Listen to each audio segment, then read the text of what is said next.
A la Pobla hi ha des de fa anys una associació esportiva dedicada a l'espeleologia.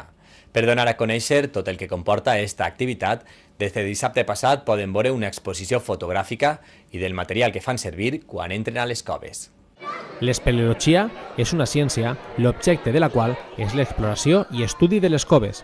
Per tant, estem davant d'un món que, per a qui no el coneix, està ple de misteris.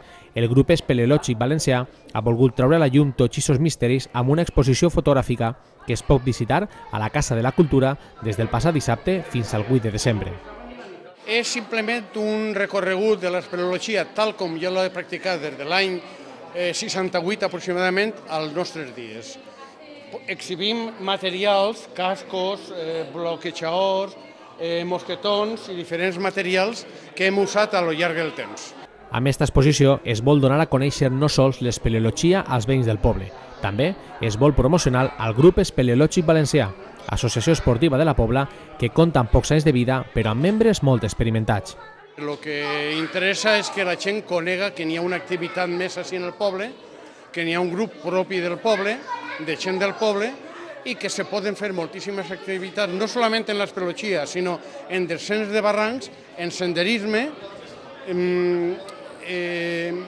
Són activitats que estan a l'alcance de qualsevol, que no fa falta ser molt tècnic en algunes coves o en algunes activitats, però que són molt boniques i molt gratificants. I, a més, estàs en contacte en el mig ambient. Esta exposició és una mostra de les millors instantànies del fotògraf Víctor Ferrer, junt a altres propis de l'associació i altres de diversos aficionats.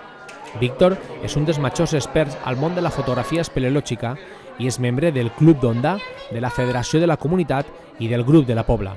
Fer fotos dins d'una cova és una feina complicada, de molta paciència, però al remat, els resultats d'una foto dins d'una cavitat són espectaculars. La diferencia que hay de fotografiar en el interior de cavidades al exterior es la complejidad que lleva pues, el no tener luz ambiental y la tienes que traspasar pues, a base de flashes y otros elementos para poder recoger la imagen. Y nada, pues lo especial que tienes es intentar sacar a la luz para que la gente que no puede entrar en una cueva vea realmente lo que hay dentro. Junt a la col·lecció fotogràfica, tots els que visiten la sala d'exposicions de la Casa de la Cultura podran també veure material espeleològic que utilitzen els diferents equips a les seues visites a les coves. Esta exposició quedarà complementada amb 2 xerrades tècniques i activitats per als xiquets. La primera de les xerrades serà divendres 29 de novembre amb el títol Trencant nucs i la segona divendres 6 de desembre, Conservant les cavitats. Si estan interessats, les 2 començaran a les 7 de la vesprada a la Casa de la Cultura.